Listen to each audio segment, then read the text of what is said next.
Bonjour et bienvenue dans notre émission Femmes vertueuses, Femmes de valeur. Alors comme toujours, nous voulons avec nos invités vous apporter beaucoup d'espoir, d'espérance et comprendre que Dieu a toujours un projet, quelle que soit la personne que vous êtes. Et vous allez le découvrir aujourd'hui avec notre invitée Myriam Dufond. Bonjour Myriam. Bonjour. Nous sommes vraiment heureux que tu aies accepté notre invitation. C'est un plaisir pour moi. Et puis ton expérience, nous le souhaitons, fera son effet dans chaque cœur. Alors Myriam, ma question, tu ne peux pas y échapper, petite fille sage ou petite fille plutôt avec beaucoup la bougeotte, intrépide? Alors un petit peu intrépide parce que j'étais un petit peu garçon manqué. Ok. Voilà, mais tout en étant gentille, mais je savais ce que je voulais et voilà, hein, je bougeais. Quand papa avait besoin de l'aide, j'étais la première parce que voilà, j'étais un petit peu garçon manqué. Ok, d'accord. Vous habitez à la campagne, à la ville? Non, on habitait au bourg de Sainte-Marie. Au bourg de Sainte-Marie. Alors, je fais partie d'une fratrie de 10 enfants. Ok. Donc, je suis la 4e. Nous sommes 5 filles et 5 garçons. Donc, c'était bien équilibré. La parité est respectée chez vous? C'était bien respecté aussi. Hein, parce que nos parents, c'était des parents très carrés, très rigides, très disciplinés. Donc, tu penses bien, une petite fille bougeante, il fallait vraiment la réfréner. Donc, voilà. Ouais. Il y avait des tâches pour les filles, des tâches pour les garçons? Alors, chez nous, c'était vraiment bien discipliné et il n'y avait pas de distinction entre les garçons et les filles. Ce que les filles faisaient, les garçons le faisaient. Okay. Oui, là, il n'y avait pas de distinction. Nous étions 10, donc il y avait toujours, par exemple, il y avait un jour pour les garçons, suivre les enfants, tout le monde ne pouvait pas aller au temple, donc il y avait toujours... C'était vraiment réglé chez nous. Vraiment, les garçons faisaient la vaisselle, les garçons s'occupaient des enfants, les garçons... Oui, on avait des tâches. Une famille moderne, avant-gardiste. Ah oui, maman, c'était carré chez nous. Hein. C'était carré, hein? Ah oui. Alors, les premières personnes à je veux dire, connaître Dieu, les parents, comment ça s'est passé? Alors, par rapport à... Enfin, j'étais petite, donc je ne sais pas, j'ai le retour. Je sais que papa a reçu une Bible. Et il a mis cette Bible de côté avec l'intention de lire cette Bible. Plus tard, c'est ça. Et maman, c'est elle qui nettoyait la maison, elle a vu ce livre. Et elle a pris le livre en cachette. Quand papa travaillait, elle le lisait à la maison et elle le remettait en place. Donc, papa ne sait pas si elle a touché.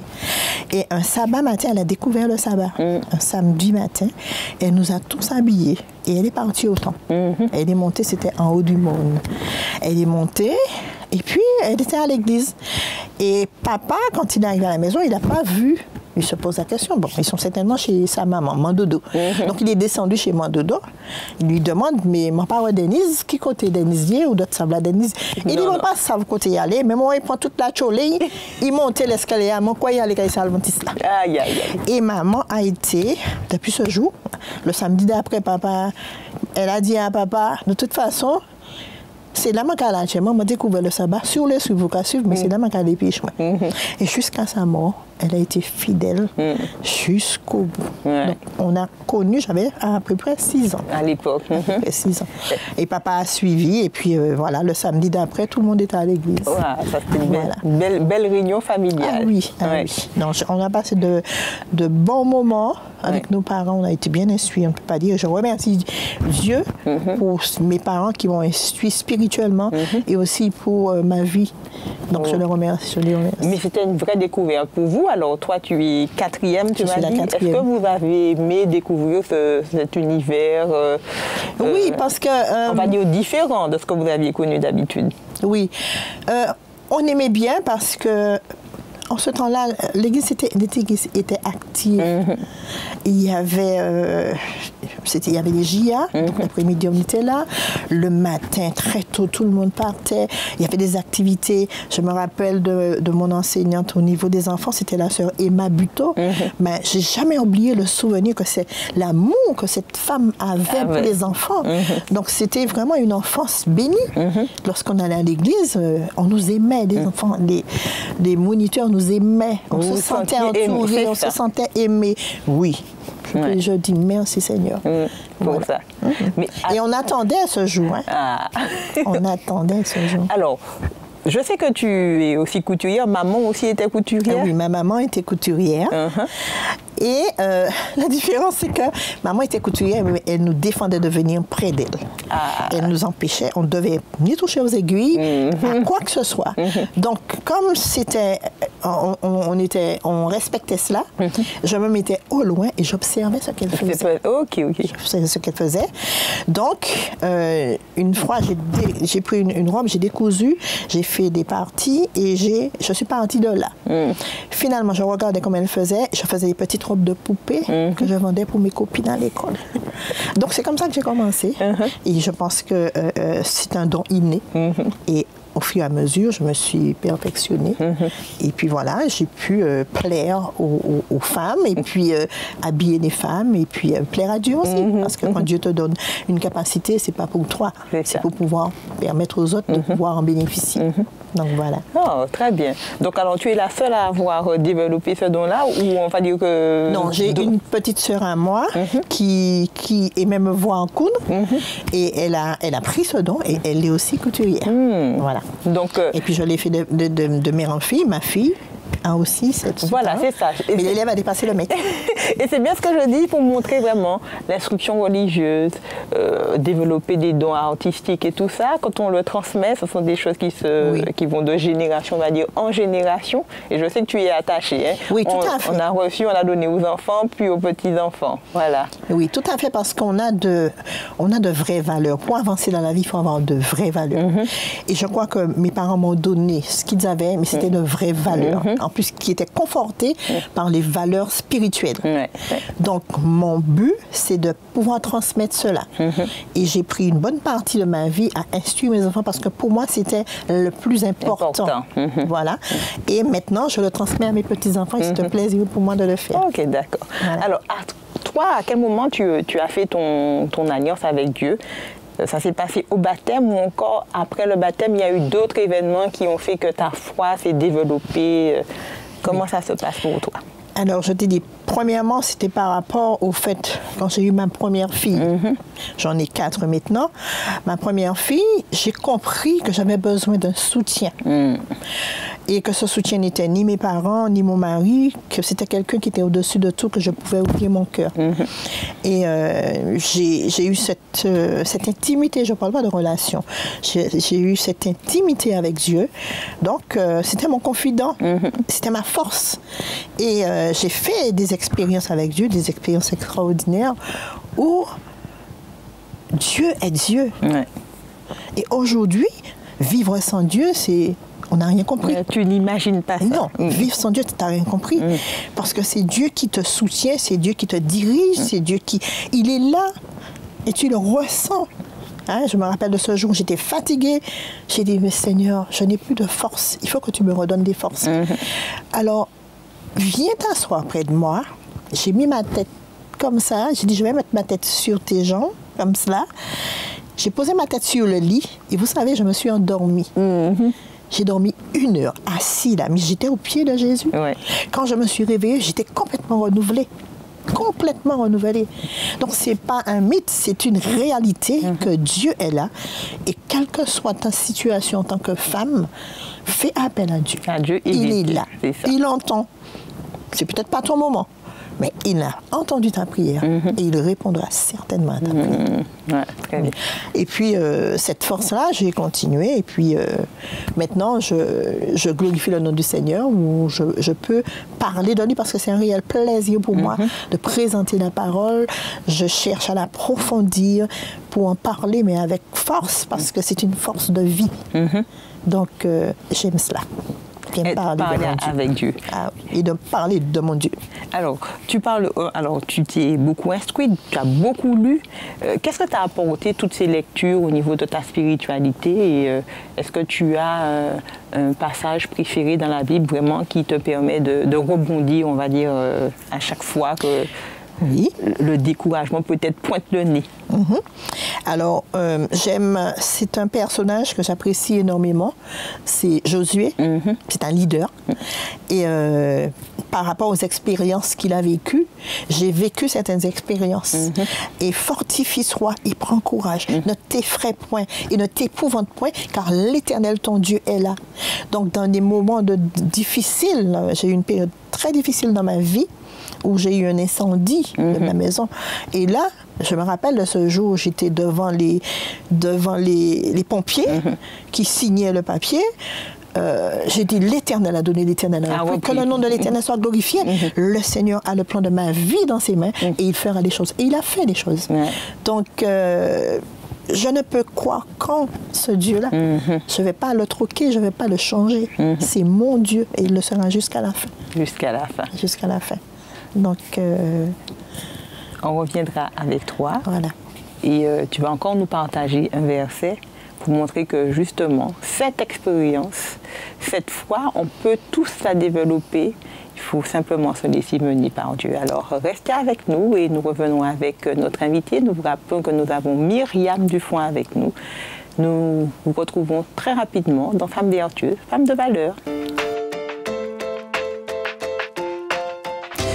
Nous sommes de retour dans notre émission Femmes vertueuses, Femmes de valeur et nous vous rappelons que notre invitée du jour est Myriam Dufont. Alors Myriam, nous te remercions de toute cette expérience forte qui se développe avec l'expérience pour retenir que Dieu est avec nous dans toutes les circonstances de notre vie. Alors je sais que tu es active à l'église, que tu aimes délivrer le message de l'évangile. Ça a toujours été un souhait ou ce n'est venu que plus tard? Comment ce désir justement de parler de Dieu sans peur, sans crainte t'est venu? Alors c'est une histoire. Je me rappelle, j'habitais de Briand et pour l'instant là, j'avais que 2 enfants.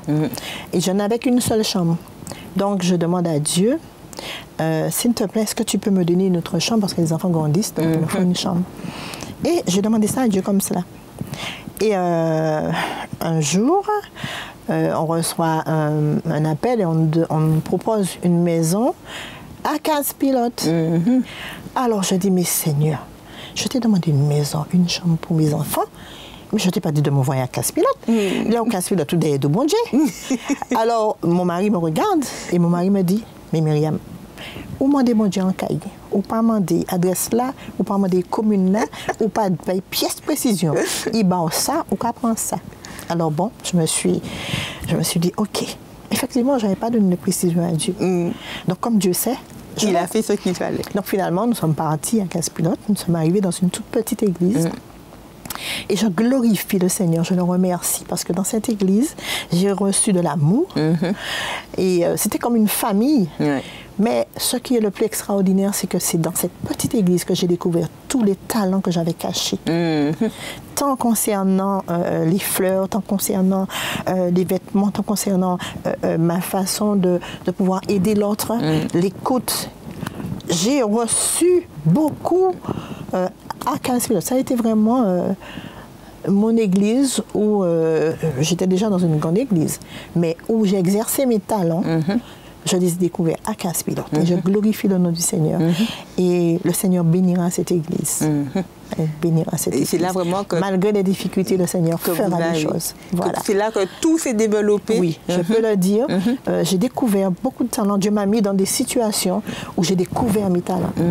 Et qu'est-ce qui faisait que cette crainte existait avant? Alors, cette crainte existait parce que quand on était adventiste dans mon enfance, on était comme un paria. C'est ça. Il fallait se cacher un petit peu. Voilà. Et puis c'était la commune de Sainte-Marie. Donc on n'était pas bien vus. J'ai pris des coups quand j'étais adventiste. Oh là.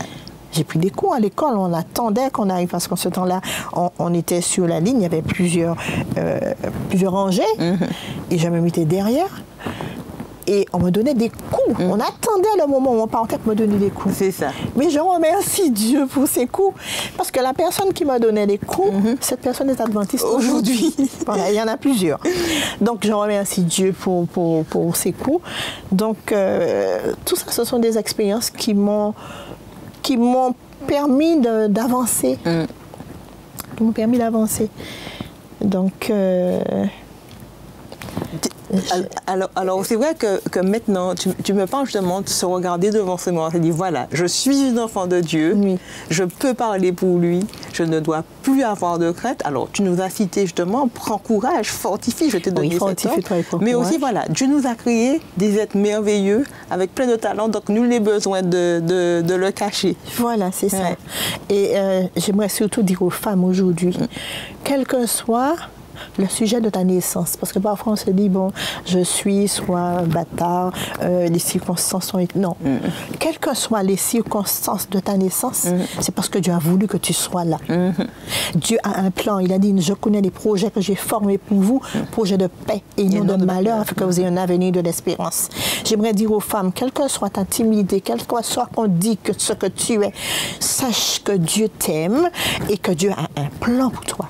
Donc demande à Dieu de te révéler ce plan. Quoi? Parce qu'il l'a dit et il le fera. C'est ça. Et j'ai fait l'expérience. N'attends pas que l'autre puisse te dire qui tu es. Je sais qui tu es, j'ai des capacités. Et les capacités que j'ai, Dieu va les développer. Ils vont sortir un jour. Donc, femme, debout. Femme, comme on dit, forte, fière.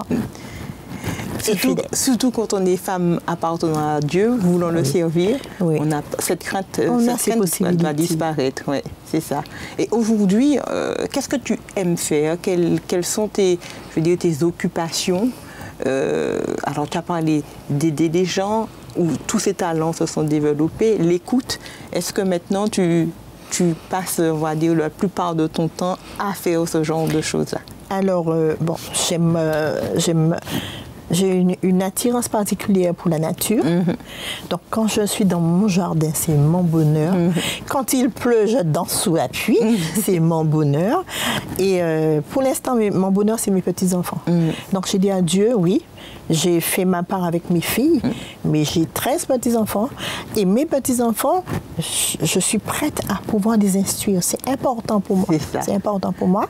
Mais ça ne m'empêche pas de pouvoir faire ce qu'il y a à faire au niveau de l'Église. Je suis responsable dans mon Église et je ferai tout mon possible. Même s'il y a des difficultés, il y en aura toujours. Mais je demande à Dieu de me donner justement cette force afin que je puisse avancer. Et comme tu le disais, j'aide aussi des gens, je suis à l'écoute. Parce que ça fait partie aussi, même à l'Église. Il faut l'écoute, parce que parfois, il y a beaucoup de femmes qui souffrent par rapport à des situations, des situations et qu'on n'écoute pas, on n'entend pas, on n'écoute pas. Donc, je demande à Dieu d'être à son service. Mon plus cher désir, c'est que je sois à son service et qu'il me donne les capacités. Oh, il me l'a donné. Je reconnais qu'il m'a donné beaucoup de choses, donc je vais les mettre à son service. Alors, tu as bien dit que lorsque quand tu t'es mariée, quand tu as eu tes enfants, il y a eu ce déclic. Et tu as cette image, c'est parce que cette image a été forte de trois petites instruites par les pasteurs à l'époque. Les parents. C'est vraiment ce qui a vraiment fortifié ta foi en Dieu, cette instruction très très jeune.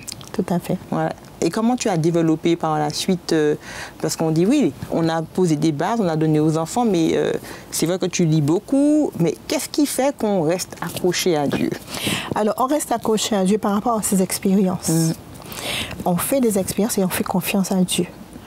Ça c'est important. Et puis, Dieu, c'est ma vie. Je me réveille tous les jours à 5h du matin. J'ai cette relation avec Dieu. Même si on me dit, mais maman, ça fait déjà 1 heure que tu pries. Voilà, Dieu a peut-être marre de toi. Non, je continue à prier parce que je n'ai pas que moi. J'ai mes amis. La liste, elle est longue. C'est moi qui l'arrête. Donc, oui, ma force, c'est Dieu. C'est Dieu. Et même dans nos expériences avec nos enfants, parce que j'avais demandé à Dieu que les enfants qu'il m'a donnés, la progéniture qu'il m'a donnée, a beaucoup plus d'importance. Et mon mari et moi, nous sommes unis dans cet esprit-là quand on s'est mariés. Et on avait décidé que je reste à la maison pour pouvoir faire cette éducation. C'est ça. Et j'ai accompli cette mission. D'accord? Donc maintenant, je suis au service de Dieu. Tout en étant au service de ma famille, des autres, mais au service de Dieu. Parce qu'il m'a permis et il m'a dirigé dans cela. Et je sais qu'ils ont reçu. Je sais qu'ils ont reçu et que le Seigneur fait des choses merveilleuse. Et il le fait jusqu'au bout. Alors, est-ce que tu as un dernier message à confier aux mères, aux jeunes, aux femmes aujourd'hui? Oui. Parce que les temps ne sont pas si simples que ça. On a besoin d'être encouragé et fortifié et ne pas se sentir seul et isolé. Comme on se dit, parfois on pense qu'on est la seule personne à avoir les pires problèmes alors que nous sommes parfois tous tiraillés de toutes parts. Alors quel est ce message de foi, d'amour, d'espérance que tu peux donner aux femmes, aux jeunes femmes qui nous écoutent? Oui, alors je voudrais dire à toutes les femmes que Dieu existe, qu'il est là, qu'il voit, qu'il entend. Qui que tu sois, quel que soit ton passé, quel que soit ce que les gens pensent de toi, ton avenir, il est entre les mains de l'Éternel. Ton avenir est entre les mains de Dieu. Ne laisse pas les gens te dire que tu n'y arriveras pas. Parce que la promesse est que tu vas y arriver. Je serai avec toi tous les jours jusqu'à la fin du monde. Les jeunes, aujourd'hui, c'est vrai, c'est déroutant de voir comment la jeunesse n'écoute pas. Mais nous, en tant qu'adultes, il faudrait qu'on parle. Et je le dis à mes enfants, même si vous ne voulez pas écouter, mais je vais dire la parole. Je vais le dire. D'accord? Je demande à Dieu la sagesse pour pouvoir le dire. Mais je voudrais dire aux jeunes que même s'ils n'ont pas d'expérience, mais le Dieu qui les a créés, c'est le Dieu qui est à côté d'eux. Donc faites appel à ce Dieu-là. Parlez-lui. Parlez-lui. Au lieu de parler dans votre portable des heures, oui, mais donnez-lui au moins 1 heure. 1 heure à Dieu. 1 heure. Il va donner la force de gérer tout le reste. La réussite, c'est avec lui. Donc, j'encourage les jeunes mères. Alors, il y a une phrase que j'avais lue dans l'esprit de prophétie, c'est-à-dire Sœur White qui donne des conseils. J'avais lu que si nous, en tant que mères, nous ne sommes pas conscients qu'il faut prier pour nos enfants, qui priera pour eux? Et depuis ce jour, je le faisais avant, mais je le fais encore plus drastiquement parce que je me dis, mes enfants, mes petits-enfants, la première personne, c'est moi. Donc, mère, femme, n'oubliez pas que Dieu entend les prières de toutes les femmes, de toutes les mères et de tous. Mais assurez-vous d'avoir cette relation avec lui et vous serez des femmes fortes, des femmes fortes en Jésus. En Jésus. C'est ce que nous souhaitons à toutes les personnes qui vont nous regarder, de rester forts parce que Dieu est avec nous, il est vivant. C'est un Dieu vivant, réel, et qui nous a fait de belles promesses de restauration et de vivre avec lui sur une terre où la douleur ne sera plus. Et il sera là avec nous. Oui, ça sera une belle joie. Alors Myriam, encore, nous voulons te remercier de ton passage dans l'émission Femmes vertueuses, Femmes de valeur, et nous vous invitons à rester avec nous et nous rejoindre très bientôt avec une nouvelle invitée dans Femmes vertueuses, Femmes de valeur.